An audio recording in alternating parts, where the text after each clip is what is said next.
Welcome back to the We Valiant Few Podcast. I am one of your hosts, Slapshot.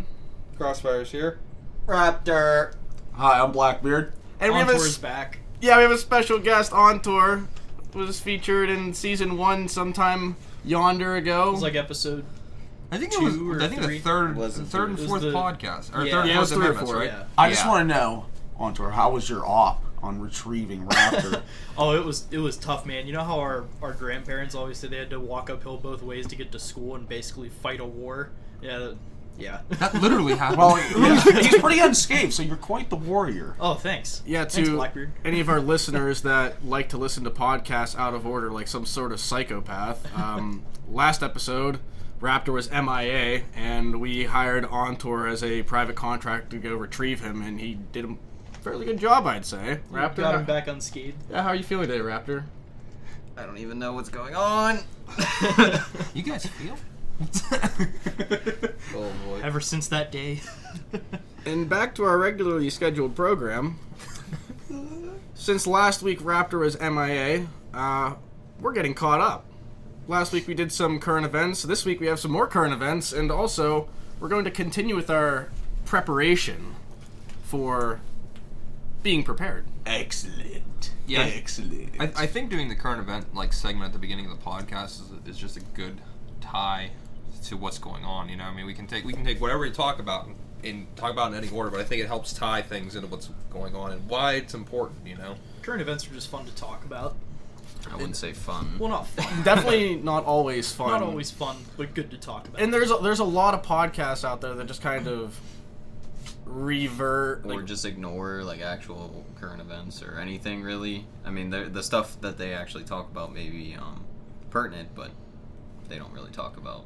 We don't just want to. The nitty gritty of it. Yeah, we don't want to just regurgitate current events, but we also want to take the current events and apply what we're talking about to those events and why it all makes sense. So, without further ado, Raptor, would you like to kick it off with the current events?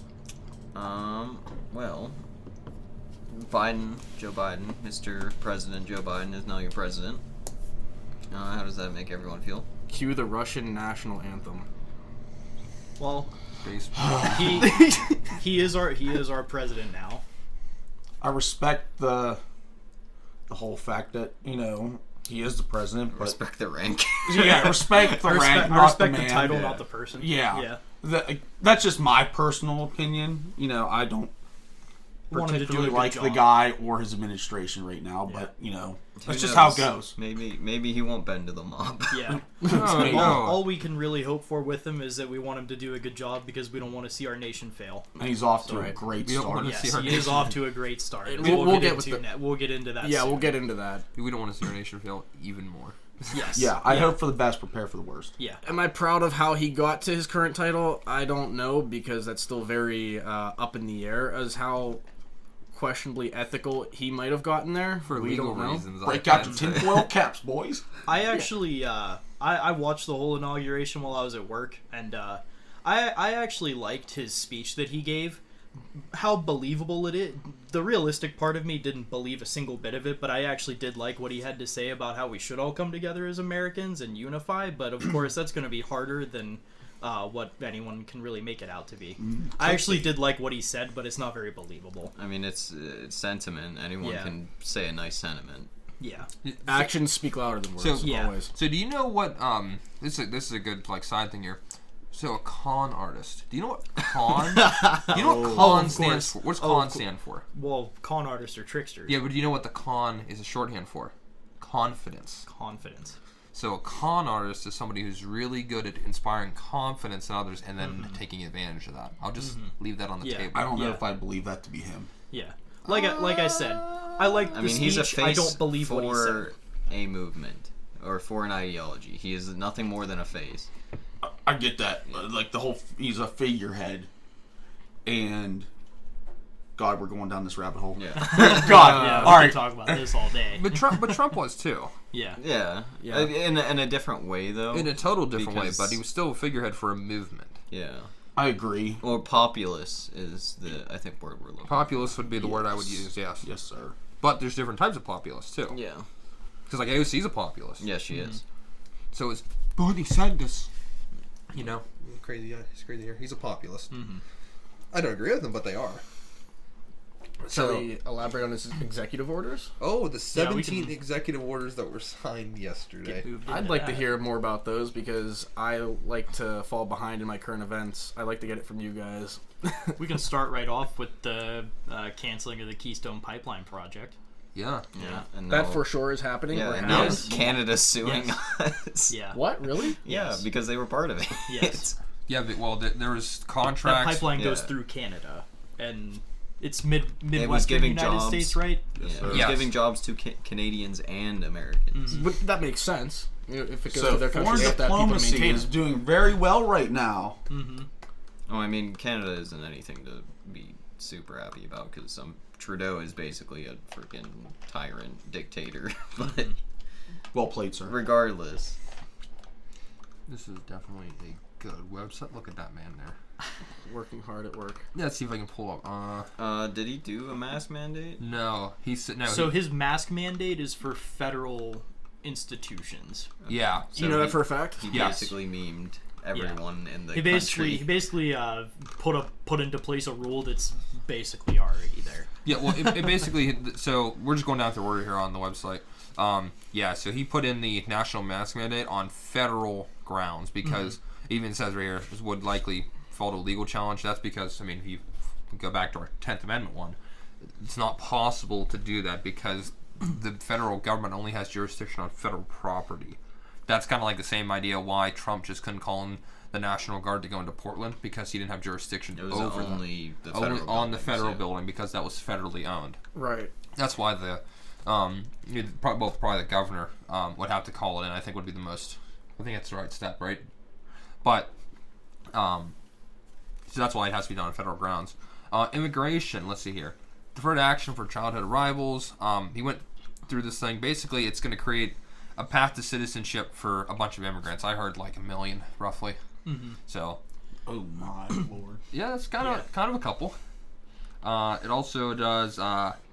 Oh, this is the one I really thought was cool. They're removing Trump's order to count not count non-citizens in the census. So they're going to be counting illegal immigrants in the census. So it's going to change how like the jurisdictions voting, the voting jurisdictions and and representation districts are going to be changed. Wait. So does that mean illegal immigrants can vote? Well, Doesn't no, mean they they're- can they're vote, they using- just so- count towards the population. So Yeah. so Okay, districts are right. defined by the population. So a representative has a certain population group, and now Okay.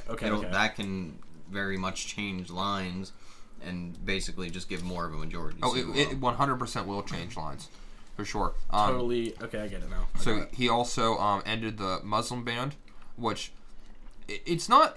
So if anybody looks into it, it wasn't really a Muslim ban. It was banning people from countries that were like some of the largest sponsors of like state-sponsored terrorism, like Syria, Iran, Iraq, the countries that back the terrorist attacks and stuff like that. So there was a ban. It was a ban on people coming from those countries, but everybody wrote it off as a racist thing. And of course, where we're pulling our information from is a rather left news source. So of course they're going to say a the New Muslim. York Times, yeah. This is on Yeah. the New York Times. Yeah, so of course they're going to say a Muslim ban to make it sound worse. Yeah, than but it like really I said, was. if you look into it, that's not what it was at all. Well, just being able to this here's a good thing to tie into. Like you can read left-wing news media, but you have to be able to like Break it down. break it Yeah. down and like dig through the opinion and The pull bullshit. the facts out of it. Yeah. Yeah, I dug through all these executive orders in detail last night. These are, I mean, other than these couple tidbits I'm adding, they're relatively accurate. I did find it cool that the White House's website was totally down for anything like executive order. Because apparently each president changes the website. Yeah, actually, like right after the inauguration, I just went on whitehouse.gov just to see what was already. It was on all there. screwed up, yeah. It's just like there were like 3 tabs. You could click on the executive office and see all the new figureheads that we have in there, and then there's a tab for COVID that explains what they want to do with COVID, and there's like a thing for policies. Yeah, that's about all I saw. There were too. 3 tabs for it. Probably because President Biden. Oh God, he's President Biden. I'm used to surprised. saying I'm that. surprised President Biden doesn't know how to use a computer. I mean, not surprised. Well, it's not him setting it up. It's his team. It's staff. His intern. He probably doesn't know how to use a computer. They're interns, man. I don't think they're interns. You need to have a bit more of a clearance to do that. So next thing was halted construction of the border wall with Mexico, which includes an immediate termination of the national emergency declaration that allowed Trump administration to redirect billions of dollars to the wall.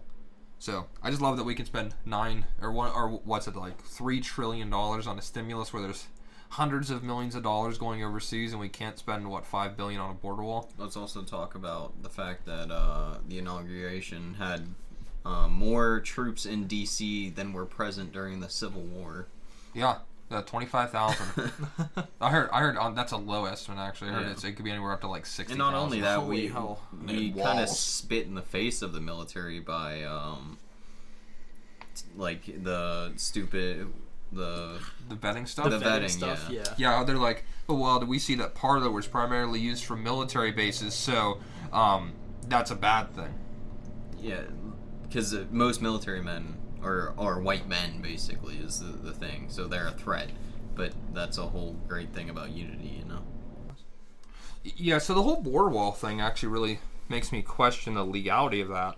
I mean, I guess it's ultimately his decision, but there's already contracts and everything filled out for that. What about all the people whose jobs are getting tossed? Mm-hmm. I mean, we said it earlier. It's 11,000 jobs. Yeah, just gone like that. Good thing. That's a great way to unify people. Yeah, you start off strong by just killing jobs. Yep. Yeah, and then pipeliner jobs at that, where those jobs are already stressful enough for those people. Well, stressful is one part of it, and then it's a high-paid, skilled job. Yes. We don't really have a whole lot of that around here anymore. I mean, well, it created jobs for both us and Canada, and it also created jobs because we started refining oil again in the United States. We were pumping it from Canada. Canada was selling it to us, and we were refining not relying it here. on and overseas oil, which means that we were consuming our own energy. We weren't buying it from OPEC or outside of the U.S. type thing. That's why your gas prices have been so low. Yes. Yeah. Expect them to rise. Which I actually did see them rising. Yes. Recently. No, I expect especially because the Keystone Pipeline shut down. I expect. If the Keystone Pipeline it's already gonna go through. If they pass this stupid stimulus thing with the $15 an hour rider on it, we can probably expect to see close to Bush and Obama era gas prices. Higher than that. I'm guessing $6 or $7 a gallon. Or a recession. Yeah. Yeah. Well, the thing is recession, inflation. Would you take a tangent on minimum wage for a second? Say the national minimum wage is $7.50. I know it's $7.25, but say $7.50 just to make it simple. Mm-hmm. So moving to 15 would double that. Mm-hmm. They don't realize that everybody will be like, oh wow, I have double the money in my pocket. It's no, you just devalued the currency. That's all you did, because now your $2 now your gallon, loaf of bread is worth $10. yeah. So basically, no. So if it say it cost $5 before, it's not 10, it's $12.50 because it's a divergent relationship. You don't. So if minimum wage goes up, if minimum wage doubles, costs 2.5, 3 times. It doesn't mention how much companies are willing to pay their employees. So now the 2 employees that they pay $7.50 is now they fire one of them and just to continue to pay one, and now that one guy gets more stressed because he's working a 2-person job basically. Or they just fire both and automate the process. That's it. I was gonna say McDonald's. McDonald's. All the kiosks and everything are all they're moving to touchscreens now because they know that this is gonna happen. The burger flippers, they complain they want their $15 an hour. Well, you don't know what you're asking for. A robot can do your job better than you can. Sorry. Yeah. Well, when I taught up at the college, there was a thing where there was a team of people literally developing a machine that would flip burgers on its own. Mm-hmm. Completely automated, perfect every time. Yeah. Well, you don't have to pay it either. Oh, well, you mean you just have to pay for it? You have to pay for it. Pay for it and pay the electricity, and then eventually it pays for itself. Yeah, actually, believe it or not, they were able to get it perfectly working, repeatable, and I forget what the mean time between failures was for it, but it was $5,000. Mm-hmm. It was cheap compared to an employee, because for a single they pay employee, more than that for over a year at $7.50. And that's what I mean. Then at that point, you have no zero skill workers anymore. You essentially pay one skilled person that knows how to work on that machinery. Well, there was some. You had to have somebody keeping an eye on it. Yeah. But you could have that one person watch 10 of them. Yeah, exactly. Because there could be something wrong because with like if burger falls off or something. I mean, there's all those those things that to make the robot cheap, you could supplement it. But that's just the same as having a manager there anyway. But people don't get that altering these things and changing prices, like it's going to make our lives better. No, it's going to make your lives extremely worse because now like you said, there are no zero skill jobs. Yes.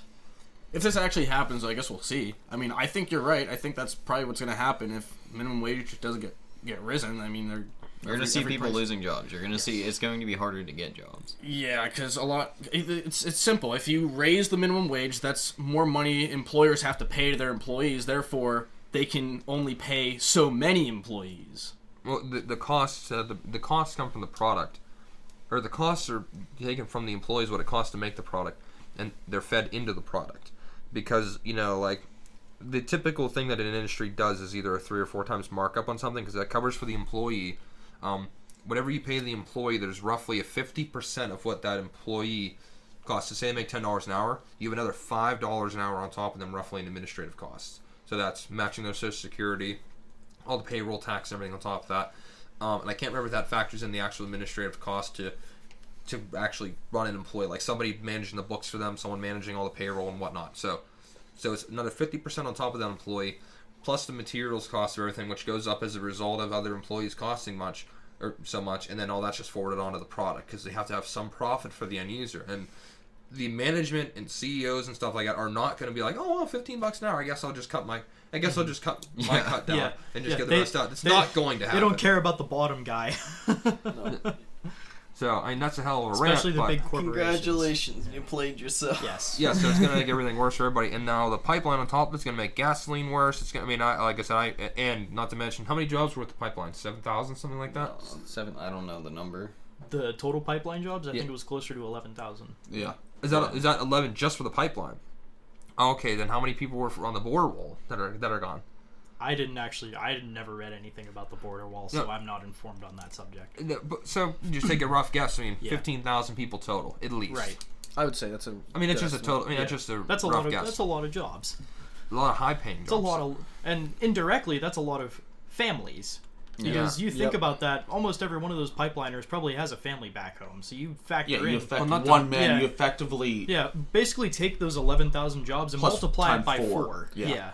Assume a wife and 2 kids, average and those aren't like your minimum wage type jobs either. Like those are like high-paying architecture, laboring jobs. Dude, all those guys buy brand new 3,500 dually trucks. Well, yeah, probably. Well, you know what the starting... They make a lot of money. You know what the starting rate for a proper pipe fitter is, right? Like the starting is, right? I'd say hourly, probably like $45-50 an hour. Double that almost. They're like they're like $160,000 a year for a proper pipe fitter. Yeah. Jeez. Like I know pipe fitters $250 they clear.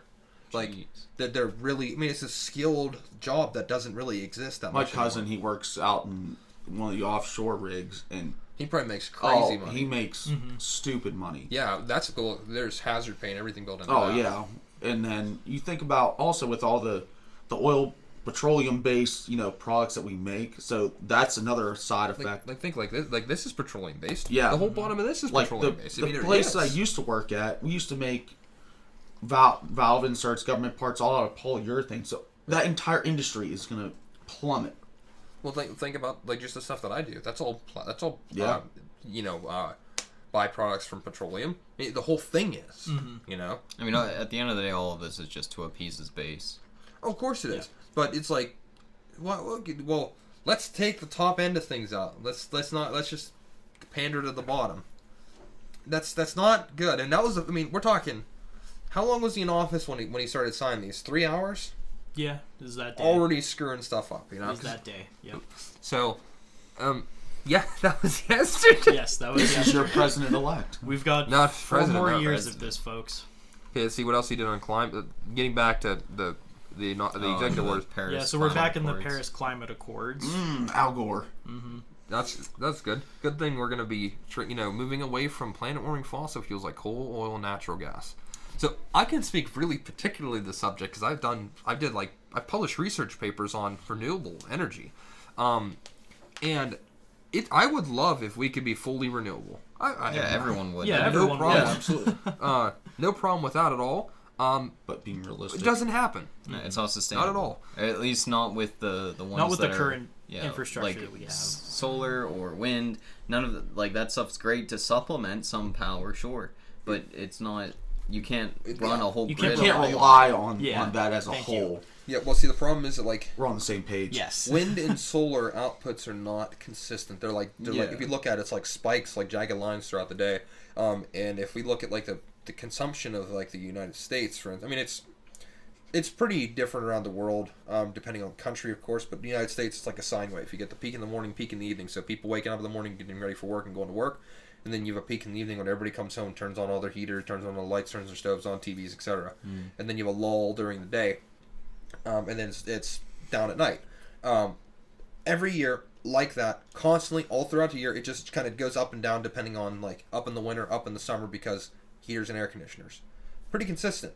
Those lulls, you can't capture that. The only way to do it is either to have peak generators, which is what we have now, that kick in and respond to that, because, like, you can't do it with nuclear. Nuclear needs 3 days to output the properly change the output of a nuclear reactor, otherwise it turns into a bomb. Or you need to supplement that with batteries. I think I've seen that before. Yeah, no, seriously. Yeah. Or you need to supplement it with batteries or some type of other storage system, which batteries are way worse for the environment than burning coal. They are, like, look up a picture of a lithium mine and tell me if that looks good. Yeah, why don't we can just take, the couple 100,000 of these and maybe we'll be good to go. No, talk about trillions. Like, we're talking orders of hundreds of megawatts. Megawatt? Maybe But we My can brain hurts. Yeah. maybe we can just find where real life Doc Brown resides and have him build us a flux capacitor. Okay. That sounds good. Can you get on that? Yeah, I'll get right on that. Just go to Your O'Reilly's only house for part 121G. I did that once. The guy's like, "Oh, we don't have it in stock." Okay, Paris Climate Accords. Total junk. This is in addition. Let's see here. Removing the Keystone Pipeline permit. Vehicle emission standards. Does that mean our cars are gonna have to be like California cars? All right, so Probably. I don't know like this that. one pretty well. So each manufacturer the EPA sets out a standard for how many miles per gallon that they need every manufacturer to have an average at. So we'll shoot 25 average miles per gallon. So that requires every manufacturer to basically now would probably be revamp all their engines and their everything along with their vehicles and lighten them up. Multiple billions of dollars Yeah. worth of R&D. So you're Basically, gonna have to GM, Ford, and Chrysler will have to rebuild all of their V8 engines. Yeah, and Probably go out of that's business. why Gas they mileage. that's why they've all been another bail. reverting Another down to bailout. the smaller cylindered engines because more more cubes, efficient. more fuel Yep. it takes. Those new Trailblazers get 38 miles to the gallon. That's dumb. So Actually- there's going to be either a massive technological advancement in engines, or Everything's electric. everything is going to be so detuned to where if you require said truck to perform certain duties, it will never meet the standard because of the emissions requirements. Well, I think they get away with that now with V8 engines, and I know Chrysler and GM do it. I don't know if Ford does it, but they all have the cylinder shut off in their V8 engines. Fords do that. Yeah. Ford does it too. They So have it. I think that's how they get away But there's with a it. big flaw with that, with longevity of Yeah. that engine. See, the problem is that a lot of people want to switch over everything to electric, and they're like, "Oh, because the electricity magically comes from thin air." No. Sorry, Do you know where electricity comes from? Yeah, burning coal and natural I was- gas. Exactly. See, the problem with it, I actually, again, did a study on this. If California wanted to switch all of their cars to electricity, their grid would need to increase 191 times. It would need to have 191 times the capacity that it currently has. That is And they're impossible. already having blackouts. Yeah, they're already having brownouts. tons the of rolling blackouts. blackouts. That is impossible. Like, I'm not even gonna jump. I mean, you literally would have to take the grid and build 200 more of them. Like, that's not gonna happen. Yeah. And not to mention coal and natural gas everywhere, so your emissions from those will increase 200 times. It doesn't fix the problem. Even now, like, people are like, oh, coal plants are so bad.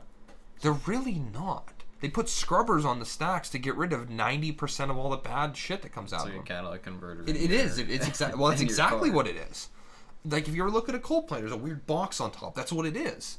But the problem with going with regular engines is, like, a gas engine, like gasoline engine, max is like 35-40% efficient. That's why it heats up so much. Mm-hmm. And you're not going to change it. That's just a fundamental design of the engine, unless you completely redo the engine. Everybody put rotaries in their cars. I mean, that still gets really Donut hot. machine. It gets really hot. Yeah, It's the spinning Dorito of life. the Doritos. Yes, the Dorito. Like, honestly, if our entire economy or, United States wanted to be smart about it, they'd move a lot of vehicles away from gasoline and maybe move them over to diesel, because diesel, though it may look dirty because you can see the particulates coming out of the exhaust, it's actually cleaner by particulates per millionth than it is any gasoline engine. Well, I would say even skip a step there and go to CNG. Because natural gas does burn pretty clean, especially compared to other stuff. I mean, it just does. So you can burn your house without dying. I mean, all of this is fine and dandy, but I don't think any of our ideas are going to make it to the tippy top of this whole wonderful solar freaking wind power party. We're a microbe in an entire body. We are a dust particle moving through the the void of space. through the void of space. I said, yeah, that's a good comparison. There's For your us. existential crisis for you today. Mm-hmm. All right, so he's doing the emission standards, undoing decisions to slash the size of several national monuments.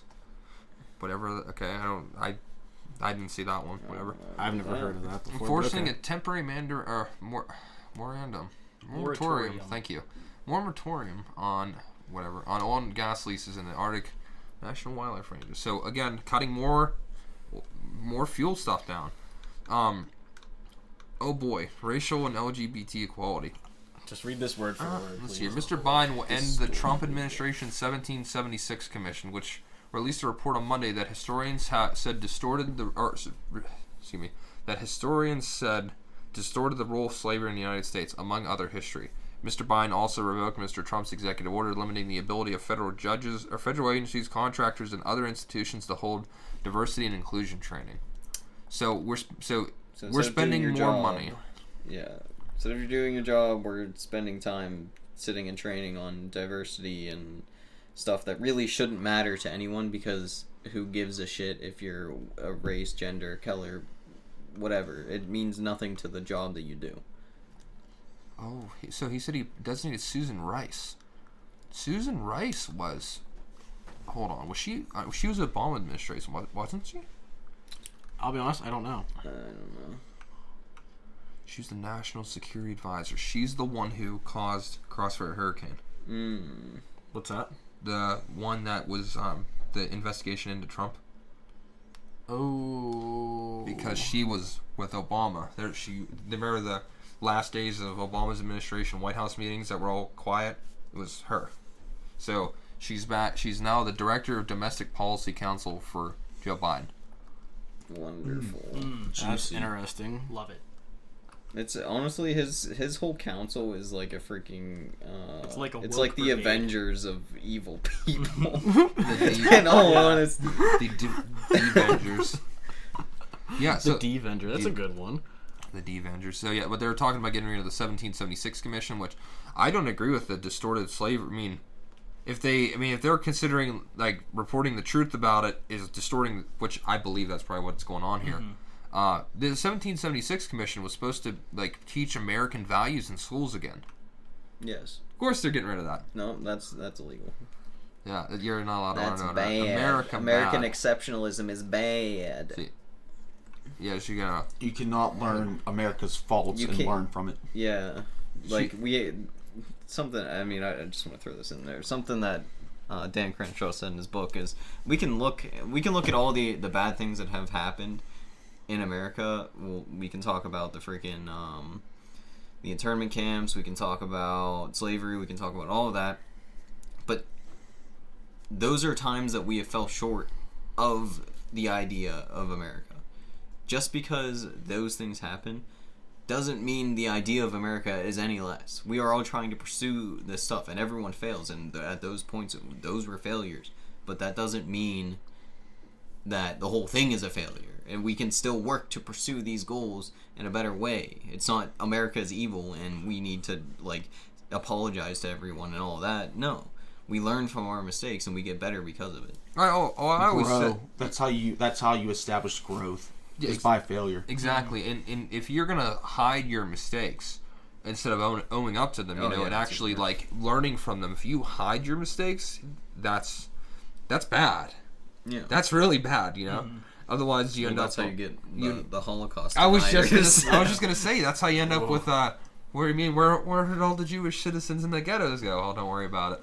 Don't ask those questions. You'll go there It's too. like you expect the entire United States as a whole to put blinders on and bat an eye at what we've done, good and bad, and then forget about it, and then rebuild into a new identity that he sees fit. Well, see, I think a lot of the people really... I'm going to go ahead and say a lot of the people. I think a lot of people don't understand. It's like, just because you acknowledge something exists doesn't mean you have to just explicitly agree with it. Because, I'm pretty sure everybody here at the table agrees slavery was terrible. Yes. Mm-hmm. Right, yeah. Without question. Yeah.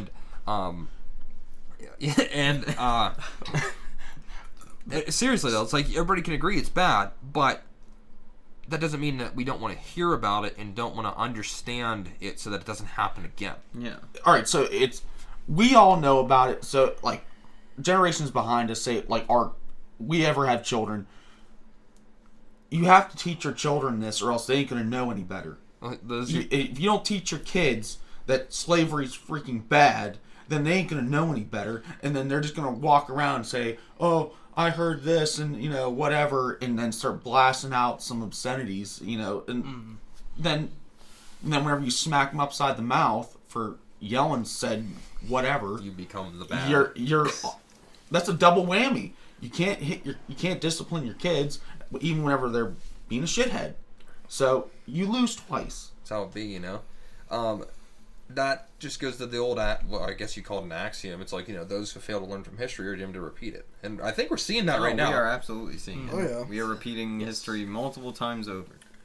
I hear you like My favorite thing is people thinking that you can just vote out a tyrant. Yes.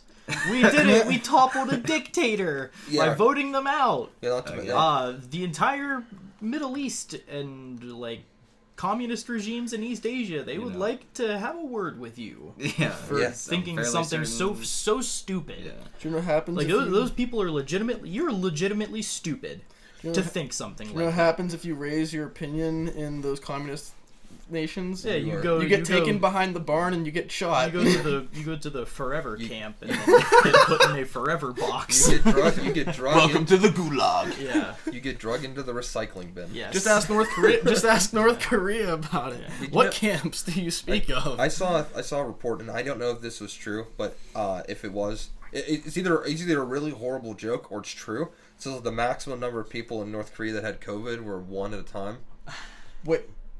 I get it.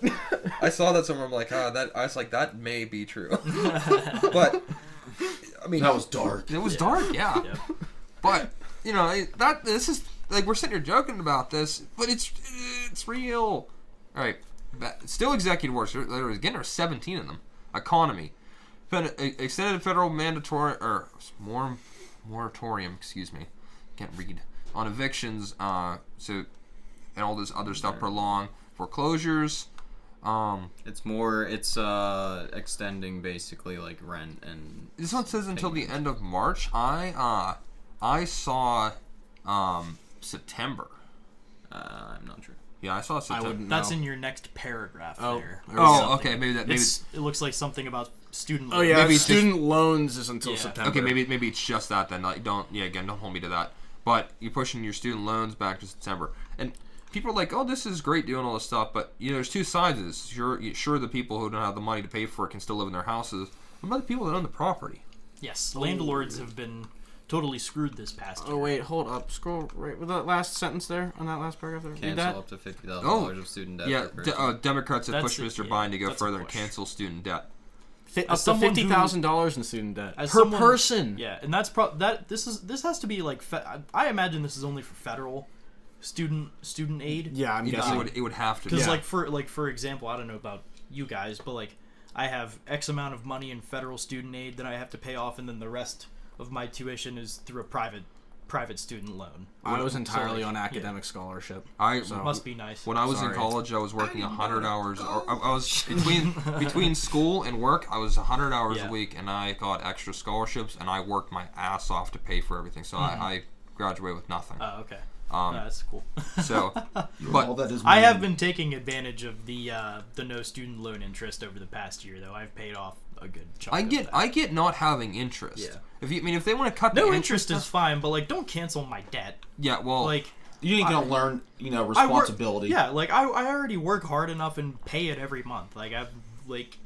If you don't go to college for something stupid, chances are you can pay off your student debt. You're just a lazy moron. Instead of sitting there My sister. Yeah. Instead of sitting there and canceling debt, I would say it would be much better to say the colleges have a requirement or something to teach the students what they're signing up for. Mm-hmm. Whether that's just somebody explaining that when they go to the financial aid office, having a dedicated person or something, but people are like, oh, well, I didn't know what I was signing up for. Yeah. It's like they give you like a 500-page contract. Read it. Yes. I read mine like 4 or 5 times. At the end of the day, you are, in this most basic form, taking out a loan. Well, and when you take out a loan, you are expected to pay it off. And student loans never go away. If you die, your family has to deal with it. Well, the thing is, people are like, well, it's not my fault. It's like, when you sign up for these loans, you are an adult. Mm-hmm. Yeah. You have to make adult decisions. You know, I mean, you have to be 18 to sign up for one of these. So, I mean, if you choose to make a terrible decision, unfortunately, that's on you. It's like getting a brand new Mustang at the age of 18 with a 27% interest rate. Oh, yeah. I can afford it. So it's unfortunate most kids these days tend to think that going to college is everything, that college education... Going to college is a right! Yeah, not. Yeah, you Raptor. don't even need to go. Yeah, Raptor, you have a great job now. You love your job. I like my job. You're doing pretty well for yourself, and all you did was went to the better. military. Yeah, I learned some stuff in the military. Did some stuff for some stuff that you can't talk about. And then I got out. Now I do IT stuff. I decided to start my own company halfway through my college career and decided basically don't use my degree. But it's a nice wall hanger. So this means join the military, get a training. I won't say I wouldn't say necessarily that. Join the military. Especially now with this. Case by case basis. Yeah, of course. Trades are a great thing. Trades. Trades are great. Yeah, honestly, like if apprenticeships. Apprenticeships and trades right now, I could not advocate this more for people, especially not only do you usually get the schooling cheaper, but B, those are dying things that we need. Nobody needs more accountants. Yeah, there's an entire floor of the corporate building that I work at that is just all accountants. That must be one. They're all morons. That must be one of the most horrible places in the world. They're all idiots, man. They don't know how to do a single thing. Yeah. Intellectuals. They can. You went to college. They can work their way around an Excel spreadsheet, and that's about it, man. They don't know how to do anything else. I learned how to do that in like 8th grade. Dude, I'm impressed with some stuff that they can do, but they have no common sense. They're idiots. I'll have you know that I think Excel is one of the greatest programs ever. It is a great program. I love Excel. I love that program. I do love Excel. Next. Keep going. I scroll down, right. So government accountability. It says, following a footstep of some of his predecessors, Mr. Biden has established ethics rules. Oh, yeah. Ethics rules. And to restore and maintain the trust in the government, ordered all of his appointees in the executive branch to sign an ethics pledge. So the ethics pledge, it doesn't say it here. The ethics pledge was literally like something along the lines of, quote unquote, maintaining the sovereignty of the judicial branch. That's seriously what it was, because Bill Barr, he was Trump's henchman. Seriously, that's actually what it was. They just don't mention it here. Last bit. Mr. Biden issued a freeze on all new regulations put in motion by his predecessor to give administrative time to evaluate which ones he wants to move forward. This is probably implementing so-called midnight regulations policies pushed through by lame duck president, unconstrained by electoral considerations. Oh, He literally just took a shit on Trump. Yeah. Oh God. I mean, unless the New York Times or... No, that's pretty much what it did, yeah. So, I mean, like I said, excluding my little ad bits, those are the executive orders that were passed yesterday. I heard there was going to be 10 more today. Oh boy. I didn't see him. I'm gonna Yeah, go I bald. didn't see anything about the ones today. We can do a follow-up on that. Yeah. We'll So- cover that next week. Yeah, so those are all the executive orders. That was a long-winded section. That took us almost 40 minutes to get through it. Oh man. Hey, it's okay. That was Whatever. only section 1A2. Yeah. Content. Defined by content. The thing that happened today, right before our pre-show, I was looking. I got a thing on my phone, a little blip that was a notification that Parler lost its bid to Amazon to have its services restored. Because Parler is white supremacy. Yes. Fill me in on that. I mean, it's straight up. It's like the They- judge is like, no, you're not allowed to. They were suing Amazon, I believe, Because Amazon canceled their service. and they had a contract And on they the had- service. Yeah, and it was like an antitrust agreement. Ooh. Like it was a trust agreement basically, and the judge threw it out, Yep. which is complete bumhole. Wow.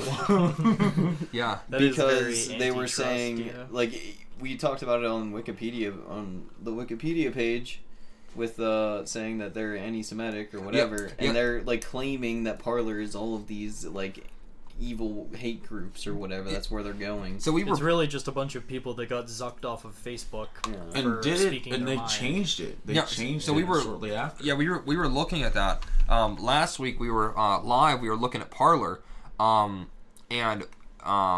you see Parler judge refuses to reinstate Parler after Amazon shut it down. So let's see So Wikipedia. they'll have to find a new hosting service or host their own stuff.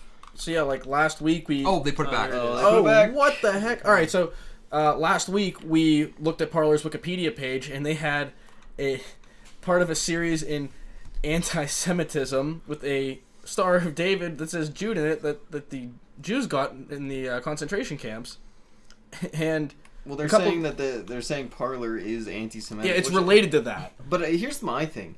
I don't understand why. Like, I feel like the left throws anti-Semitism out like It's candy. like it's candy Yeah. to random people to random things that like have absolutely nothing to do with it. They probably don't understand They don't the even actual know- terminology behind. They don't know what anti-Semitism is. Yeah, that's what So worded Hitler so wa- much better. But you, Hitler was an anti-Semite by saying the Jews are the reason that we lost the war. Yeah. That's anti-Semitism. I've never heard anyone say anything bad about the Jews ever. no, I mean, Quite honestly. again, it's like who cares what your religion is? They're history's scapegoat, honestly. Oh man, Like, yeah, but it's like it's like- I hate like that. That could have been a poor choice of words for me, but like, if you read, no, I mean that they're, sums it up. it's really history's scapegoat to blame the Jews or use the Jews for something, which is terrible and shouldn't do that. But Yeah, something else popped up here on January 21st, 2021. Today, the chairwoman of the House Oversight and Reform Committee, Carolyn Maloney, which I don't know if you guys know who that is. No. Big sad. Called for an FBI probe into Parler, including its role in the 2021 storming of the United States Capitol. Oh God. Maloney stated her committee intends to open an investigation into Parler.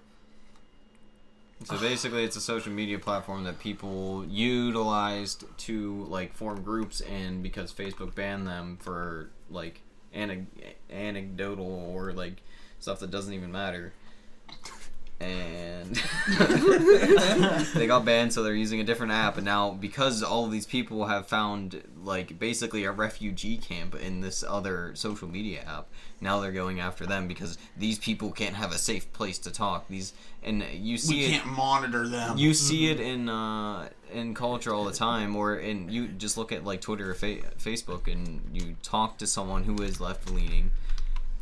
I love the inspect element feature in Chrome. Yeah. But I mean that's basically so they're wanting to start an investigation into Parler because again it's like somebody I mean like if that's what they want to do and they feel that is proper for them to do that, then they should start an investigation into Twitter for all the Antifa shit. And Oh, Black Lives absolutely, Matter. yeah. Like it's a complete double standard, and Yeah. it's just hilarious to freaking even. Like none of it even makes me mad anymore. It's honestly just continues to prove my point. So So I mean, that's just today alone. We can just do like the recap on 2020 to 2021. Like, this is still all getting into why you should prepare for stuff. Oh yeah, well, that is the topic of the podcast. That's the whole topic. We may have Yeah. to do another podcast.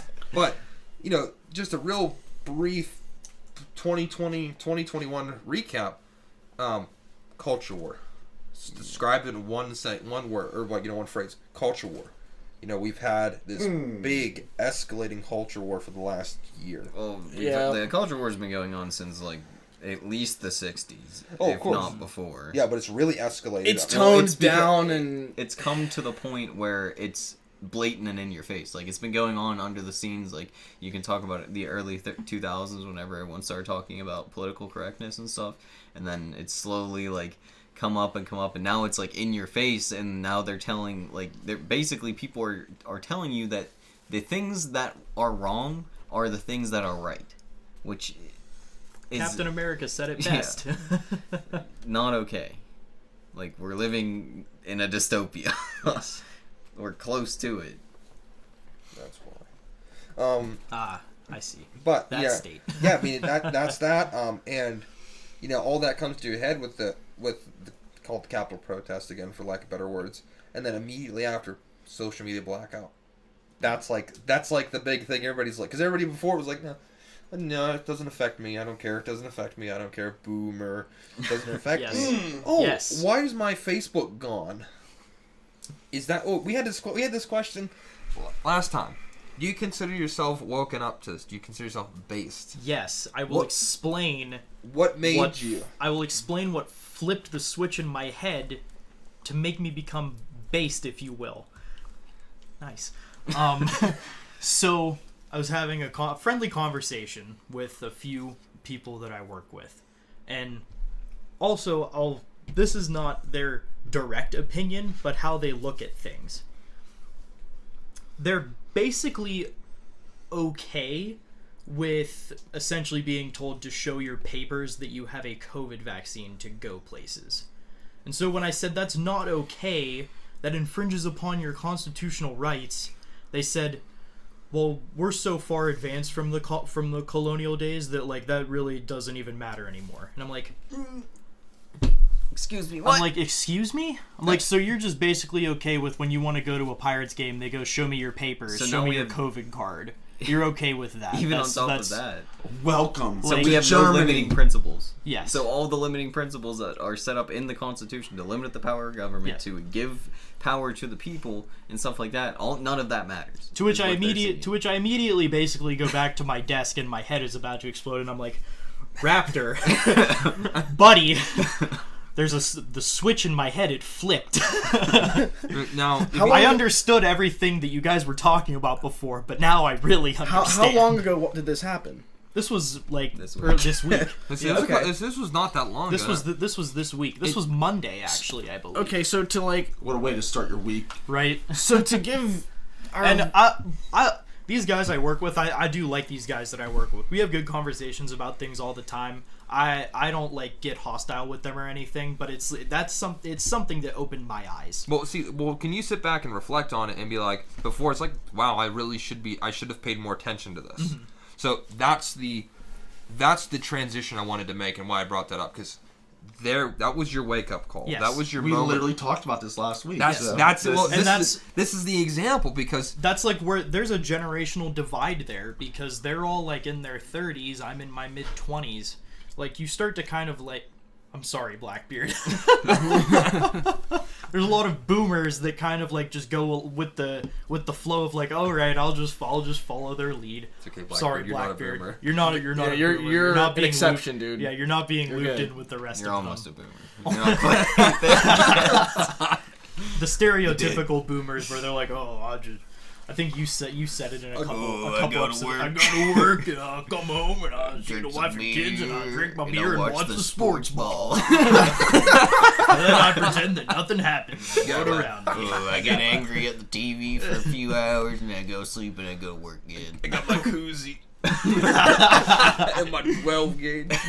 But seriously, like, that's a big problem, and like on negligence. Negligence. Yeah, absolutely. We were talking about this earlier. It doesn't matter because it doesn't affect me directly. Yeah, we know some people that Yes. are in our immediate Yes. group of people that Yes. are like that. Yes. That we don't know if there's hope.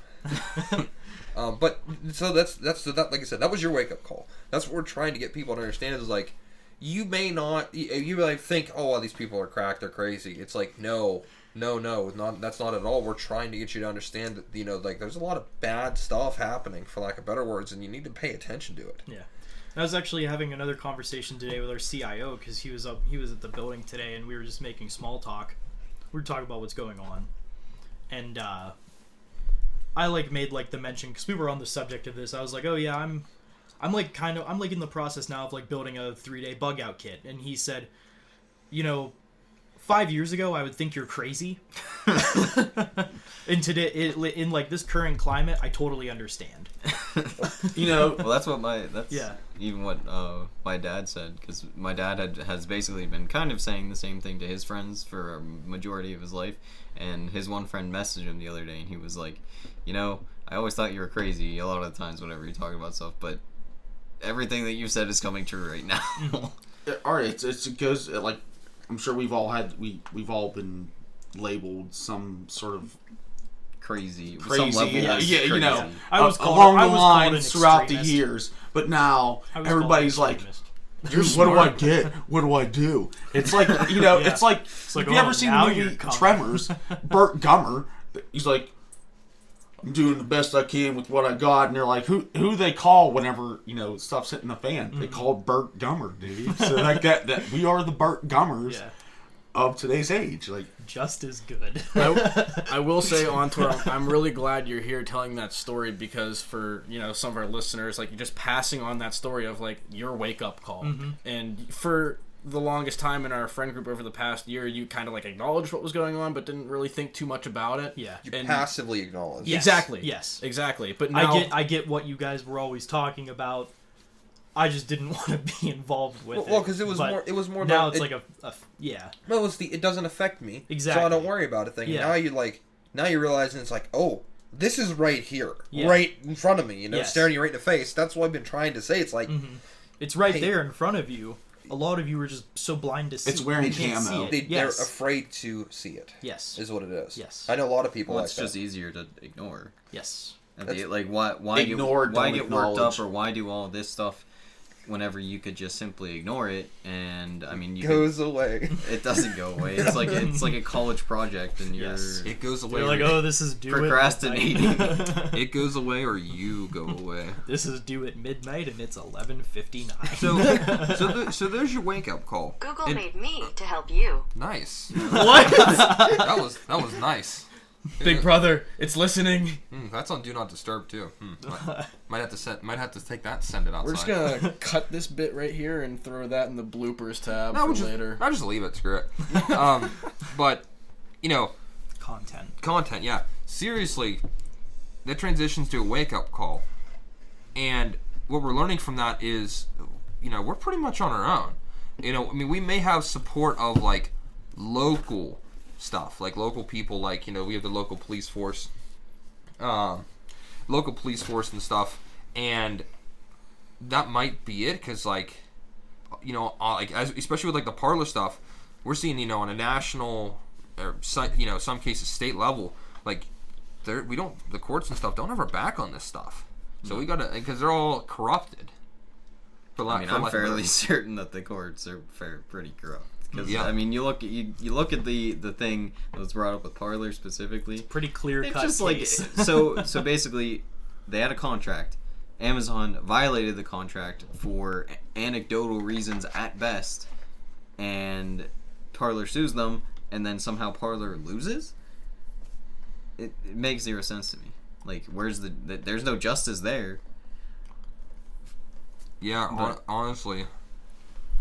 So that's why I was saying, we're on our own. I've been keeping using the phrase "wake up, stack up." Wake up, get ready, because in not ready for. I don't mean ready in the sense get ready, armed conflict, go out right now. Be ready as in know what you have to do if the conflict comes to you. Strategy. You gotta have a plan. Gotta have a strategy. Yeah, and how we said in our, not last podcast, but the previous podcast, the first step in that is preparing your mindset. So now we're finally getting We're on to mindset. Yeah, we're finally getting to the meat and potatoes of this. Right, so Almost an hour into it. That's Raptor, this is gonna be this is what you've been waiting for. Yeah, so nearly an hour after of current events and everything going on, we're now tying into what can we do. We may want to make this a second podcast. We may want to just upload 2. maybe we'll like I said, we'll see how the See how runtime this goes on. yeah. Yeah, because I mean we can do like an hour and a half podcast, and that won't be that's Yeah. pushing it. We'll be good on that. I think so. Yeah. All So- right. So Run it. I will, absolve or whatever it's called. I will leave this to you because you're the expert in this. All right. So mindset. We talked a little bit about it in 2 podcasts ago whenever we were first talking about it, but I kind of wanted to break it down even further into basically it's kind of the way I think, and I don't want everyone to think like me. That's not the intent. The intent is to make everyone kind of look through different lenses in order to develop a better view of the world. So the first thing I want to start with is a quote from Dan Crenshaw in his book Fortitude, and this is what he called the American ethos. So I'll read that. The American ethos goes like this: I will not quit in the face of danger or pain or self-doubt. I will not justify the easier path before me. I decide that all of my actions, not just some, matter.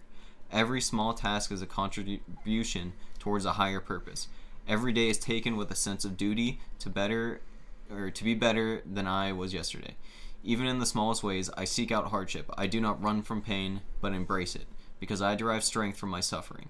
I confront the inevitable trials of life with a smile. I plan to keep my head, to be still when chaos overwhelms me. I will tell the story of my failures and hardships as a victor, not a victim. I will be grateful. Millions who have gone before me have suffered too much, fought too hard, and have been blessed with far too little for me to squander this life. So I won't. My purpose will be to uphold and protect the spirit of our great republic, knowing that the values we hold dear can be preserved only by a strong people. I will do my part. I will live with fortitude. And like I said, that's from Dan Crenshaw, his book Fortitude, Resilience in the Age of Outrage. Add that one to cart. It's a great book, not gonna lie. But the reason I wanted to read that was because in his book, and that kind of sums up the majority, or basically all of the main points of his book, but it's about creating a stronger person. How do you become stronger? Well, we can start by stop victimizing yourself. Like, start taking responsibility. Seek out like things that are hard, things that are scary, things that stuff that you don't think that you're capable of doing. Do them. Don't just say, "Oh, I can't do that. Oh, I'm scared to do that. Oh, I don't want to do that." No. Put yourself out of your comfort zone. Seek out those things that are harder for you to do or whatever, and do them. Which at the end of the day, like, for instance, I went skydiving, and so did Slapshot. I didn't do that. I mean, I wanted to do that not because, like, I wanted it to, I guess it's hard to explain because I'm not really scared per se, but I did it. You wanted and to then push yourself, essentially. yeah. I did it and then told him I did it, and he was jealous, so he wanted to I try to be have better been than wanting to do it regardless. me. I'm joking. It's about pushing yourself. It's about putting yourself in uncomfortable situations. And for instance, there's this cool YouTube channel who they are lefties, but I like their message, is Seek Discomfort, or Yes Theory, if you've ever seen them on YouTube. But Yeah, I've heard of them. They do a lot of like cool, just taking people out of their comfort zone. You said they're a left-leaning platform. They're not really political, but they're not political, but they lean that way. Yeah, they did Okay. post something that was pro-Biden. But regardless, You'll see a lot of that, Yeah. so it's really kind of like whatever. but I just thought, or I think that their whole thing is cool when they go out and seek discomfort and they do things that are hard, and Like, for instance, there's like this ice dude, and they go out, and this ice dude just lives in ice. He wears nothing on his feet. He's shirtless, sitting in like an igloo, and they go live with him and live like him for that. But you do these things to push yourself to suffer. It is, as Dan explains in his book, purposeful suffering.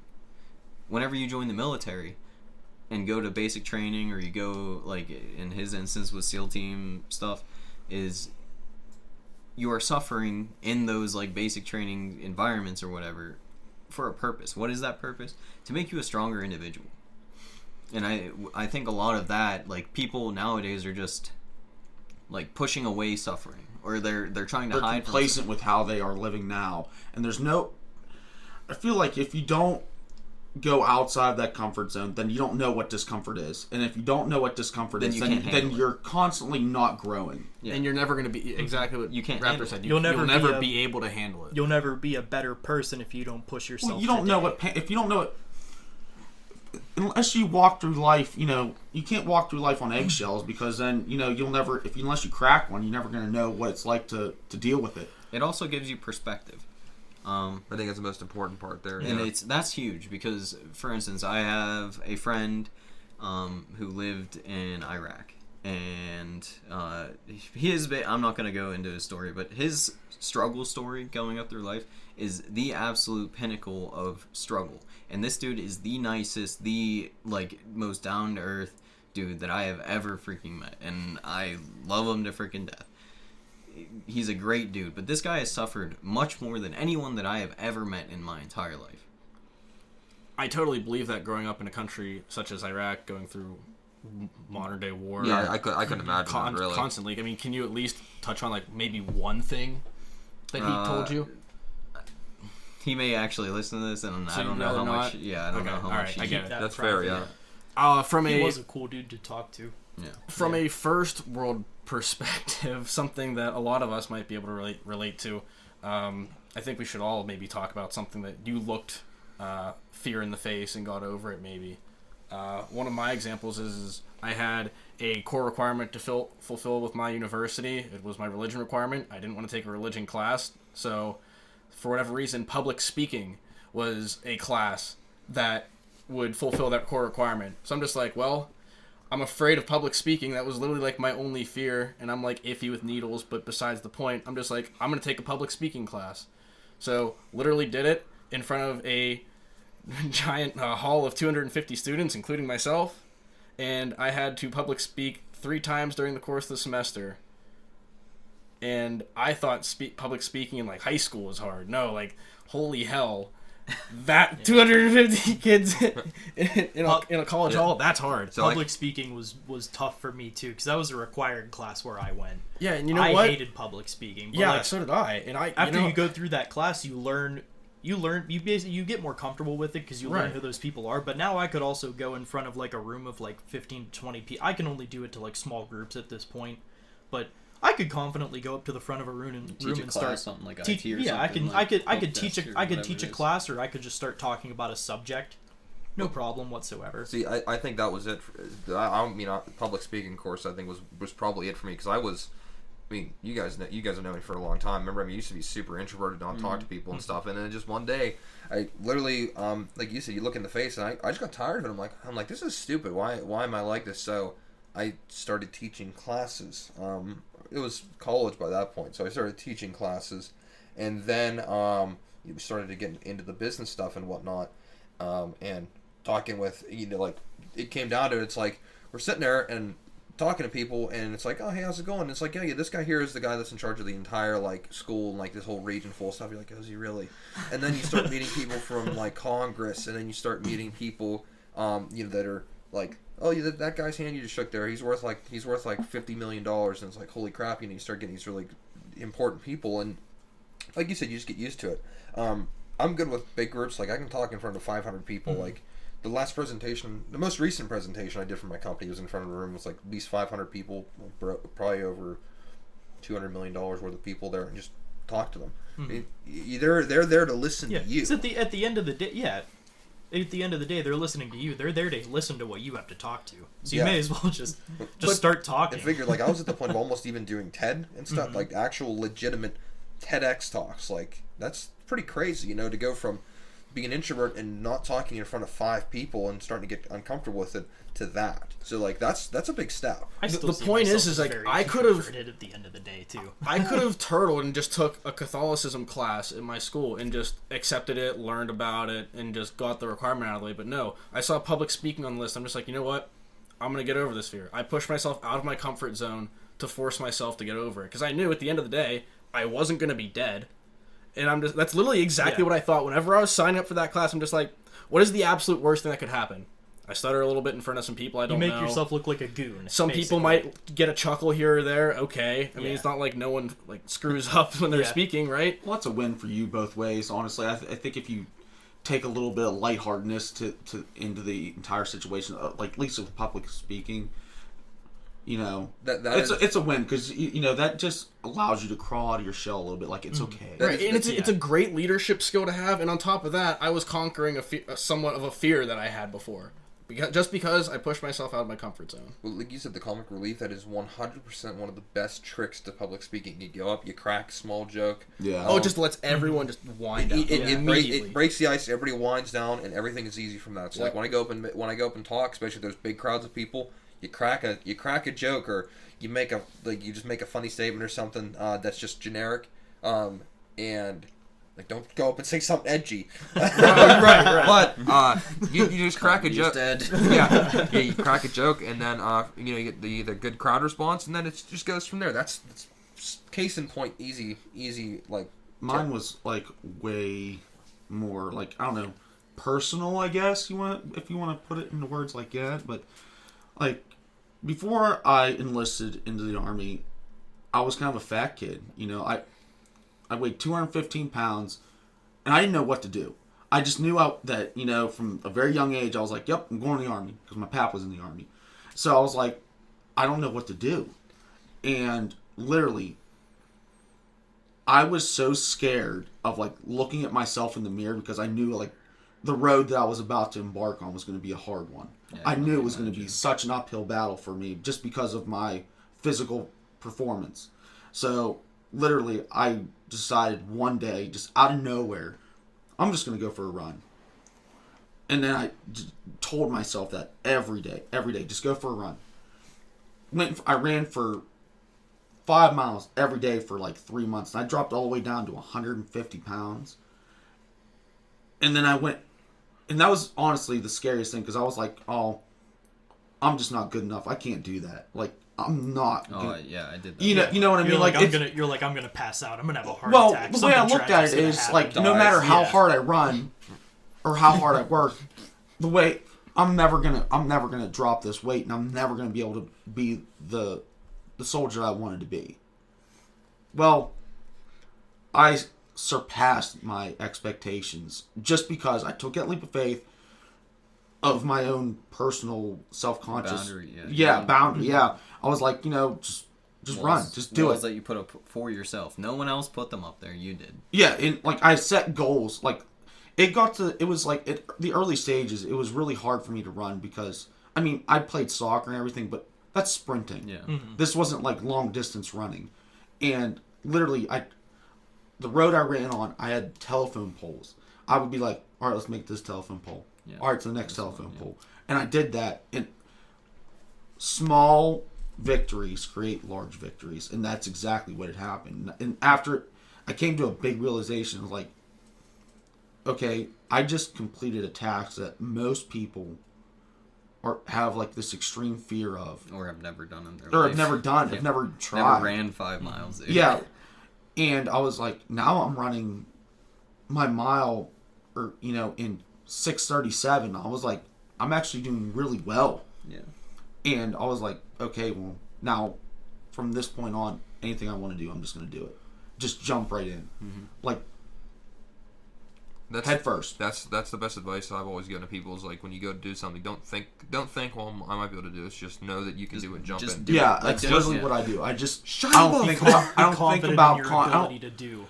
I don't want to say I don't think about consequences, but I don't think about the negative impacts that it could possibly lay upon me. I just do it. So you don't catastrophize. You don't sit there and you're like, oh, well, this is going to be this way. But, you have to sit there and acknowledge it. Like, yeah, I'm going to jump off this building without a parachute. It's like, no, don't do that, of course. Well, like, you got to think about it. Be realistic about it, you know? With, like, some, You died. more thought behind it. But, say, jumping out of an airplane, okay, I'm going to go do it. Don't think about anything bad that could possibly happen. I didn't think literally whenever we went to go jump out of the airplane, the only thing, I didn't think anything bad the whole time. I was just like, all right, I'm getting on the plane, I'm getting on the plane, I'm getting on the plane. The only time that I wouldn't even say I got scared, I was just like, oh shit, this is real. Whenever our one buddy, a skyscraper, whenever he was on here, whenever he went out the plane first, I was like, whoop. There you go. There you go. See, I'd really Long time away, goodbye. I'd have to really think about that because I have like I do not do very well. Here, think of it this way: Yeah, I the don't know guy. So you do not have any other option other than a tandem jump, which means you're attached to somebody. You just fall on So your think own. of it this. No. Think of it this way: the person you're strapped to He wants doesn't. to live He more wants than to you live do. more than you. Yeah. I mean, That's we would why assume. but so. it's That's not. why It's, it's the quick release where you just. to bring it back, it's about Yeah, let's bring it all back. doing some, like, all of those things for everyone that we talked about was you did something hard. But it doesn't just stop there. Continue to seek out discomfort.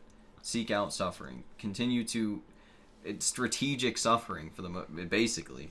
Yeah, Break barriers. yeah, pretty much. To better yourselves in whatever situation. I'm to the point where I'll try anything once. At least... Heroin. No, because we'll talk about that jumping off a building without a parachute type thing. Yeah. I mean, relief. But yeah, you want, and that's how you become a stronger person. That's how you stop victimizing yourself. It helped you gain perspective from other people who may be suffering something that you had suffered before, or a type of suffering that you've never experienced, but you can relate it, you can empathize with it, and use it to similarly equate it to what you've done before. You build strong core characteristics of yourself. Yeah. There's also an element in, like, especially if you put yourself in a situation that you can't back out of, that's forcing you to, like, challenge yourself. You will succeed. There's no safety net there, for lack of better words. You will succeed. That's just how it works. Because you're going to do everything you can to succeed because that's your only option. Yeah. Mm-hmm. It makes you work harder, or like even whenever we were in the army and I went to like the Soldier of the Quarter board, it was like I had a choice. They asked me if I wanted to do it, and I said yeah, but then it took on all the studying and all of the stuff, and losing was not an option to me because they had asked me to do it, and this was my opportunity because I was an AIT and. I honestly hated my life in AIT. Like, if you ever go to AIT, it's not a fun time. At least for my experience wasn't great. But I was getting mad because basically I was getting in trouble for stuff that everyone else was doing. And it was really demoralizing to me because I was trying my best to do the right thing and do all that. And I just felt like it was never seen until someone actually did see it. And they specifically, it was literally after a formation that we got done getting yelled at. And we were all standing outside and it had attention, like all just standing there for at least like 15-20 minutes, just standing there because that's what they make you do. And I saw one of the platoon sergeants and the first sergeant talking. I saw the platoon sergeant look at me and I was like, oh God, What's next? what did I do? I am dead. They went to talk some more, whatever, and this platoon sergeant came up to me. He was like, do you want to do the Soldier of the Quarter? I was like, yeah. So I got to study. I got to basically take some time by myself to study and do all that stuff. And then I went to the board and I won. And then I went to another board after that. Got second place, but regardless. And going into boards is crazy because you get like, it's probably similar to public speaking. You get that like butterflies in your chest and you're super nervous and Is it like all top brass in that room? Oh yeah, it's basically? all sergeant majors and stuff like that. And This guy has You're shining under the stars on his microscope. shoulders. and sometimes they'll come in and they'll put the chair sideways and sometimes you sit sideways, then that's not a good thing. You pick up the chair, you put it right, and you sit down correctly type thing. But it's all of that stuff is done to measure your confidence. Confidence is king, and no matter what. And so you just need to be confident. You don't have to be outwardly confident necessarily, but you just need to be, because you also want to be humble, but confident in your ability. Keep cool when you're on skin, I think is the phrase, right? And with confidence comes practice. Practicing will lead to more confidence. In certain things, yes. I would say But so. some things you just have to get over a fear. Yeah. And sometimes you're just naturally good at something. Yeah. You know, I was still, like, very well afraid of public speaking until I did it more. And with a new promotion at work that I got, I will have to speak to my group of employees every single morning. So, of, like, at least 10 people. So, I mean, that's just proof in the pudding that, like, my public speaking class that I stared dead in the face and, like, you know what? I'm not going to die from taking this class. That is going to help me with my new role here at my current job. So what if you took the public speaking class, walked up there to speak, and you were so worked up that you had a heart attack and actually died? So you actually died from the class. I'm going to Google that and see if anyone has actually ever died public speaking before. Besides, like... Public speaking won't kill you, except that guy. Except that one guy. God forbid. So the next thing I want to touch on in terms of... Mindset? Well... Another thing Dan Crenshaw said in his book is hero archetypes, which is something that honestly out of that whole book that was the only or one of the big things that resonated with me was pick people. They don't have to be real. They can be real people or things to emulate. So for me and for the majority of my military career, it was Captain America. I wanted to emulate Captain America. I loved being equated to Captain America because in my eyes, his image, which is a perfect image, it is something to strive towards. You will never achieve it, but striving towards that goal and holding myself to that standard made me a better person. He emulated everything that you wanted to be. That you wanted to transpire to be. And so. I mean, you can do it with Captain America. You can pick and choose like different personality traits from different people and stuff, and it's honestly like systematic plagiarizing or whatever into yourself. You're picking the personality traits and the stuff that you like and that you want to emulate, and then you hold yourself to that standard. Creating a custom character. Yeah, you hold yourself to the standard. Like, I read these books and I get other people's perspectives because I want to be like these people. And it's not in a sense that I'm not happy with myself. No, You look up to them. I look up to them and I want to emulate that. That's kind growth. That is self-growth. Yeah. Anybody, you guys that took the public speaking courses, and I just know this intrinsically, that is like one of the key things they say, like, if you're lacking confidence in yourself, just emulate how one of your favorite public speakers acts on stage. Like, try to mimic their body movements and stuff because they're comfortable about it. Be fluid, you know. Yeah. That's like a go-to trick. Who are some of your people that you look up to then? Like real people, of course. Like I said, I always look up to Elon Musk. Just because the guy's insane. He's like, he's a great guy. He is insane. The Joe Rogan podcast is like, it's like we made flamethrowers. Don't buy this. I told people don't buy this. How many did you sell? 20,000.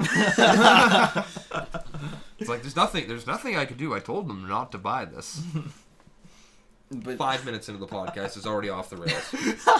It was specifically not a flamethrower.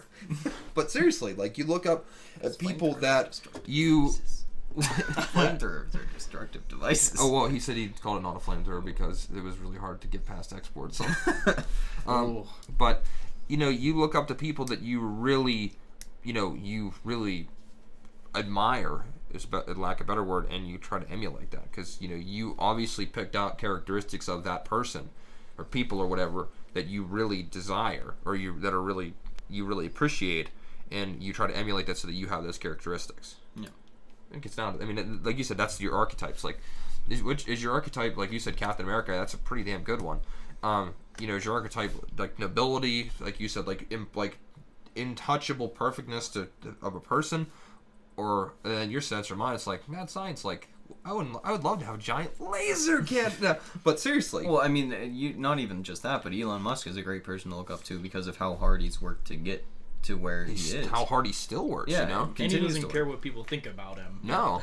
So I mean, these are all things that you can, and I really don't think a lot of people do this, or at least not a lot of people. That was my whole list. The last one's the best. Oh yeah. You see that? I'm sorry, who's that last person on your list of people you look up to? If you engage in our Discord, you can ask me. Oh, okay, all right. Cliffhanger. No, not just a cliffhanger, but a shameless plug-in. We do have a Discord, by the way. You should check us out. Link in the description to join us. Discord, Instagram. Check us out on. We don't Major post yet podcast on platform. Instagram, but we're getting We're there. gonna get there. There's a profile. Our website, WeValiantFew.com. Everything's linked on there. And if you don't like how our website looks, tell us in Discord. Yeah, please, rip on us. We'd like that. We need friends to talk to. Anyways, had to throw that shameless plug in. That was pretty good. But I really don't think that a lot of people do this or hold themselves to any kind of standard, or they don't hold themselves accountable to a particular thing. They 10% or less. They just kind of go through life. 10% or less of people, I would say, do that. Because I think, like we were saying earlier, what we say 85% to 90% of people are just effectively on autopilot. Yeah, I personally in the group, and it's probably not who you think I'm talking about, but there's one person in particular that has no limiting principle whatsoever. His limiting principle is bouncing stuff off the group, but he doesn't even listen to it the majority of the time. I'm pretty sure I know. Yeah. I'm actually pretty sure I But- know who that is. I think it's important to the reason that we are the way we are, and is because, or at least me, the reason I am the way I am. I hold myself accountable. If I get something wrong, sure, I might bite my tongue and I'm mad and I'm angry. Okay, that's who I thought it was. But I'll still admit that I'm wrong. If I'm actually wrong, I will admit that I'm wrong. It takes a lot of the person to actually admit they're wrong, and those who do admit when they are wrong are seen as a more, what's the word? Idol. I don't want to say idol, but people look up to those who They're humble. admit, yes. I mean, they're willing to accept that they failed. They've like in Dan said, I will tell the stories of my failures and hardships as a victor, not a victim. Just because I'm wrong doesn't mean that I'm a victim, and I'm going to use. So I got that wrong once now. So now I'm going to use that, and next time, whenever it comes to something that I'm making a statement about, I'm going to make sure that I'm as researched on it as I possibly can, so then I can make a good argument or whatever. So how could you? So this is something that'd be hard for me to explain. So how do you not accept, openly accept your failures? I don't understand how people don't do it. Because if something happens and I screw up, I'm like, oh wow, that's my fault. It's especially if it's I screw something up that costs money. It's oh my goodness, how can I make this right? Yeah, you screw something up at work, you're like, oh god. If I I screw do that. something up, Yeah. I do that at work all the time. if I screw something up at work, I have to tell my boss. Yeah, you know what you can do, And though, my boss Raptor? isn't such a good guy because otherwise I haven't been a mirror and I have to talk to myself. Raptor, whenever you screw up something doing IT, you can just hit the back button. Not necessarily. Not necessarily. Or I don't do enough. You can totally just take down a live production environment with I have with the click of a button. And... I have nuked something on accident before. You ever bump into a button on a server and shut it off on accident? No. I did that once. I hit something, or even maybe more relatable. You ever pull a cable out on accident? Yes. I do that. The one time I was doing it. You're in the switch and you trace the wrong wire, Yeah. and suddenly you screwed somebody over. Yeah, I did it once and I unplugged it. I'm looking. I look at the back and the light's still blinking. I'm like, You see the other one not blinking. Yeah. Like, oh no! Yeah. Oh no! Yeah. I ran into that problem the other day. Whenever they had to come and search for me with the super secret squirrel stuff. But what I was actually doing was I was completely moving a whole network into a different room, which was moving servers, switches, all that. And whenever we got to the end, it's kind of similar whenever you get to the end of a project and you still have some pieces left. And you're just like, these probably went somewhere, but I'm not sure where. Well, I had one cable left that, because we marked all the cables in the ports that they were supposed to go into. Yeah. And something was already plugged into that port, and I just had a cable that was left, and I was like, well, we'll just plug it in and hope for the best. So data center wiring is so stressful. Yeah, and lo and behold, the next day I come in, the whole network is fine. Everything is great except one person. It was that one. It was that one. Yeah. Kid. Was it like a managed switch? No. Oh yeah, they're all managed. That's why. Yeah, because each port. Yes, is they have unique. VLANs and all that jazz. Oh boy. Moving forward. But where was I even going with that? Oh, taking accountability of yourself and being able to, like, whenever I'm at work, if I mess up or maybe there's times where I don't do as much work as I should, or like I did something half-assed basically. Yeah. And then I do it, and then my boss calls me on it, and I'm like, yeah, I know, I did this. I planned on doing it, but at the time I just didn't, and it won't happen again, basically. And it doesn't happen again because You up to it, yeah. Yeah, because maybe at the time I'm being complacent and I don't really realize what I'm doing, or I'm just like, oh, I'll just do it tomorrow or whatever, and it comes back. Well, then next time, whenever that happens, I'll make sure that I do it right the first time. Make sure you pay me more next. No, no, don't do that. Maybe if you paid me more, I'd do my job correctly. That's not how But it taking works. accountability of yourself, understanding that we are human, we do mess up, but being able to learn from those mess ups. So that would be just holding yourself accountable and finding something to look at as a hero, basically, hero archetype. Well, there's the saying around it's learning. Learning has an expense, whether that's dignity, because sometimes you have like you do something wrong and it's like it's on you, or oh wow, I just toasted a $50,000 server, that's gone. What do you mean you spilled water on it, or like that one that you had the one time? Yeah, it's like the pine salt. yeah, oh yeah, God. yeah. What? Some janitor dumped pine salt on a server. Oh my god. That Or they were storing pine salt on top of a server. you don't It's not smart. it doesn't come back after that. No. But Toast. but as I said, learning has an expense. I think that sums it up. You know.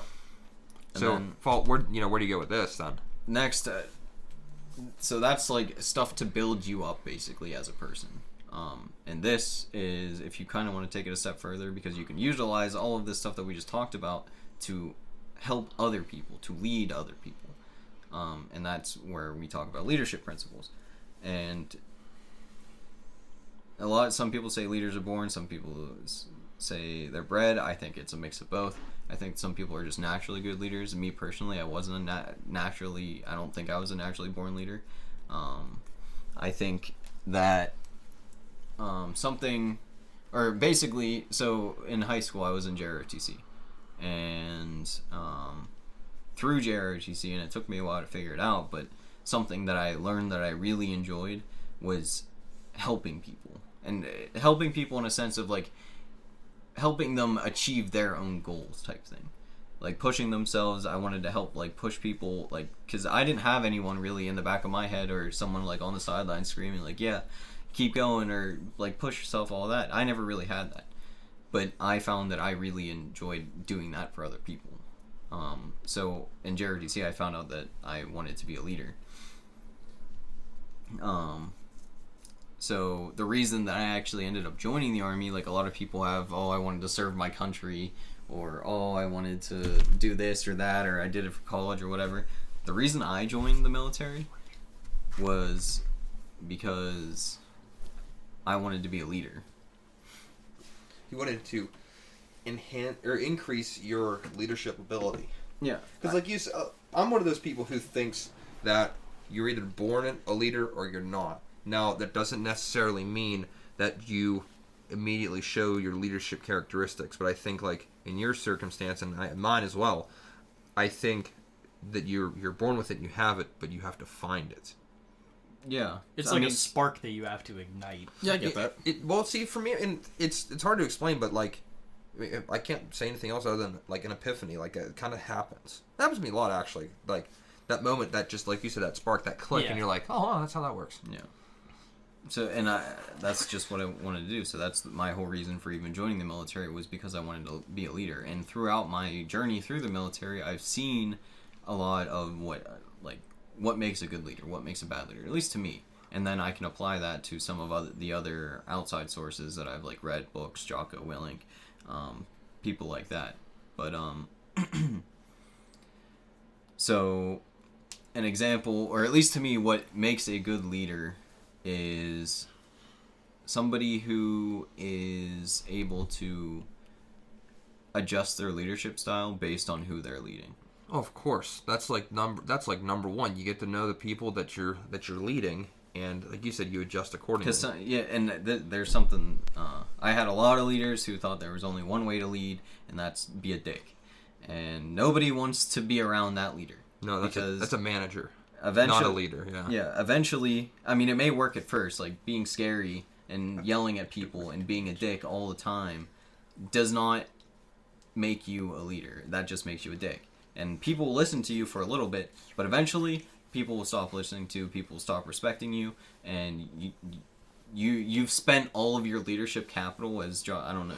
Do you listen to Jocko a lot, don't you? Yes, sir. He talks something about leadership capital, which is where you're basically you have a cap and you have this much to use, yeah. and if you don't use it correctly, then you've over exceeded your limit, and then then you're not getting any production out of the people that you're leading. Yeah, that makes sense. I've never heard him use that phrase before. Like I've never listened to enough to hear that phrase, but that makes complete sense.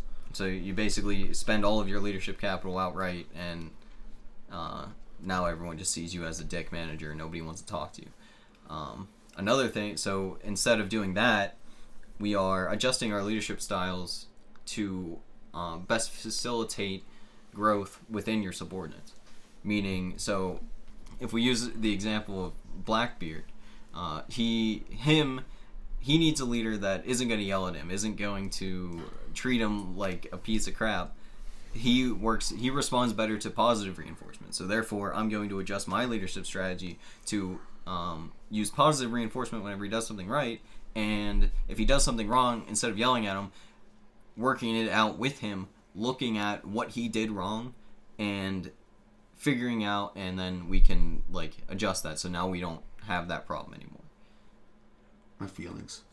We don't want to hurt Blackbeard's feelings.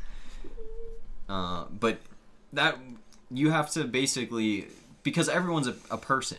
If you're a leader, if you're a subordinate, everyone is a person. Everyone has feelings. Everyone has they go home, they come to work, they may be a complete different person at work, or maybe they don't care about work, or whatever it is, but you have to adjust the way that you help that person go, because at the end of the day, if you take care of that person, and I tend to fall into the servant leader category, where I take care of my people as best as I can, the most that I can, because if I do that, then my subordinates will take care of me. So I don't have to worry about what they're doing, as long as I'm keep taking care of them, making sure they're squared away, making sure they have everything that they need to succeed. Those are completely different types of and just me thinking back in my head, the people that have been the leadership above me that have acted that way have been some of the best people and the most people that I look up to, period. Mm-hmm. I think everybody can agree with that one. Yeah. The best leaders don't need to micromanage their people. Yeah. Well, that's a different thing. That's true, though. Mm-hmm. I think there's many different variants of leadership, even like the way that you're talking about it, but there's definitely different variants of how people achieve that same goal. Like they do the same thing, because I can already tell, because I lead way differently but achieve the same goal while doing the same thing, but I do it way differently than you do. Like, then I can see you doing it. I know in my work atmosphere, I'm a little bit more in your face, up front, aggressive. Aggressive, but there's definitely a sense of understanding. Like, I understand. You're reading the group. You read. You know your group, so therefore you can act a certain way and influence people a certain way. Because I influence using my own energy, like, because Slapshot and our other manager have, I guess, noticed it. Like, they brought it up to me today or yesterday that whenever I'm not around, or if I'm all sideways or whatever, everybody else sort of feeds off of that energy. So, like, as of lately, I've kind of been, changing things up, trying to keep my cool, because I take that to heart. Yeah. Because if I get any sense that anybody's like looking up to me, like, I automatically have to like turn on adjust. leadership mode. Yeah.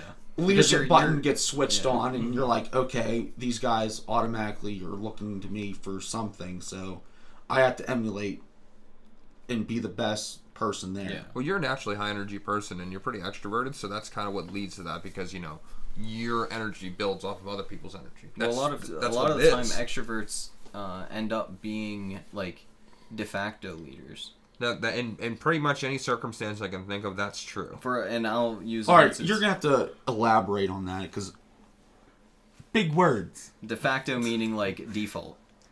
Like de facto default is like de facto. It's Latin for Like me, if you get the facts. Like yeah. that's the truth. If of there's we're all here and we're at a game show or whatever, and some guy's like, you have to get this task done, and most of the time the first person that speaks or that says like, hey, let's start doing something, everybody looks at them. You are the leader now. Because you spoke first, you have made yourself a leader.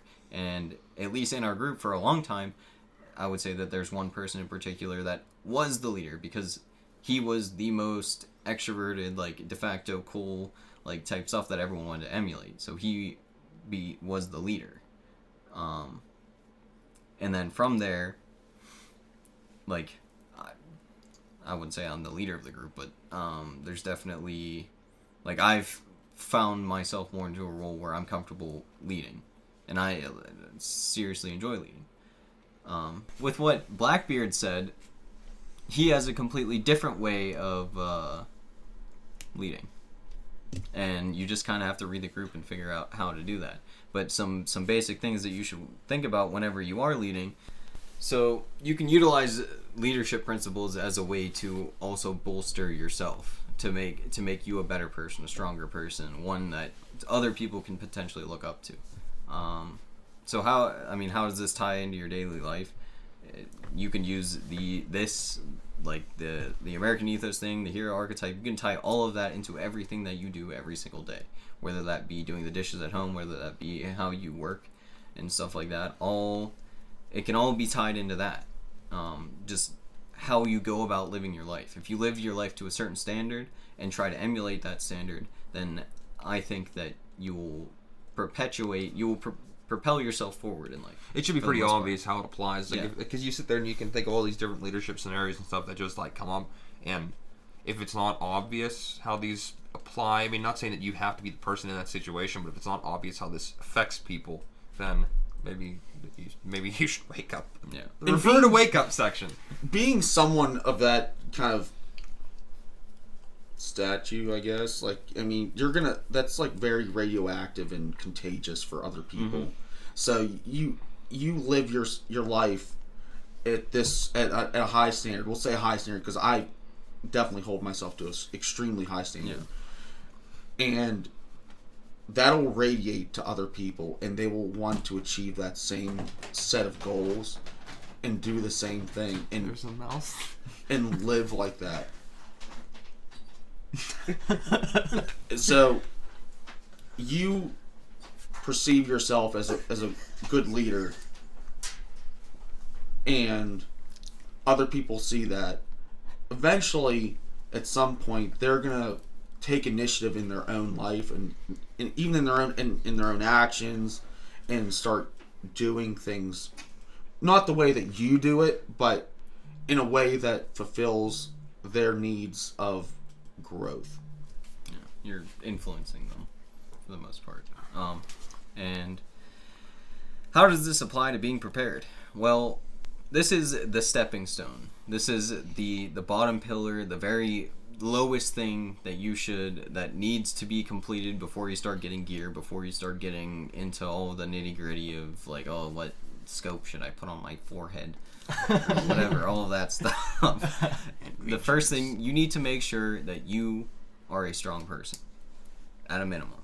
You have to be a strong person. You have to be able to be resilient to some stress, some suffering, some change, and you need to be able to adapt and know how to adapt and feel comfortable adapting to things that are hard, that become hard. Change is the biggest one I think a lot of people are going to have a hard time with right now, especially with a lot of people that have been complacent in their life of, oh, it doesn't affect me. Yeah. I think change is the biggest thing. I think that was, like, for you in particular, I think that was like your big thing. Is like you had your schedule set, you had your your go to work, your stuff after work, your whole schedule set, and then the moment to change it, start moving that around, start paying attention to shit a bit more. I think that's the biggest hurdle for people is like, oh, I don't want to pay attention to this because it takes too much effort or whatever, and they have to change. Well, last night when I got home at like 9 o'clock, I'm like, all right, I got a couple hours before I got to go to bed. Well, I'll try for the first time doing some dry fire exercises. Just to throw that in there, just to have something more to do to prepare myself. Whip out your T-Rex arms, holster. Yes. T-Rex not sponsored yet. T-Rex doesn't sponsor people. Well, Yeah, like first I for would, everything. Lucas, if you're listening. But seriously though, just boom. I wrote down some like kind of core characteristics that I think you should try and put into yourself or expect out of other people. You can't expect anything out of other people. Well, I think that these are characteristics that people look for. Would want to emulate. Yeah, that if you have these characteristics, you're gonna want the people to have the similar characteristics because they're gonna kind of accommodate what you already have and make those already sets, characteristics stronger. So that you want some driven, resilient, focused. You want them to be able to adapt. They want them to be a good team player, team ability, self-accountable, trustworthy, dependable, and have a more high moral compass, like always taking the moral high road.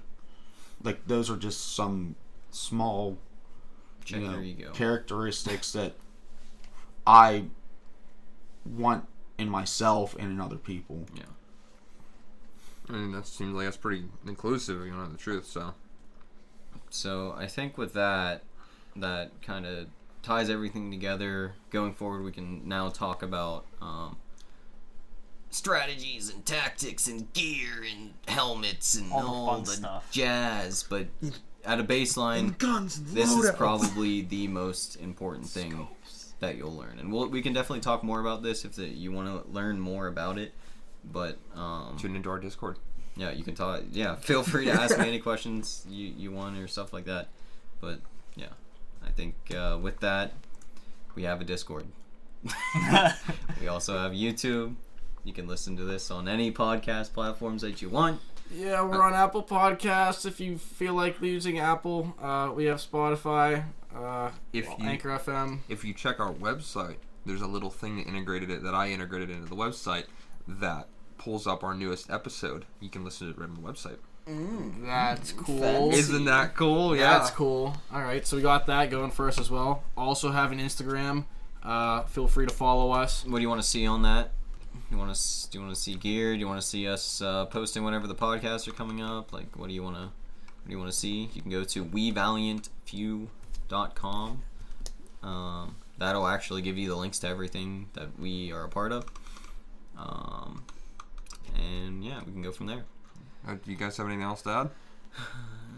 No, I think we're good there. Stay vigilant, my friends. I like that. I like that. Do the thing. We're looking at you.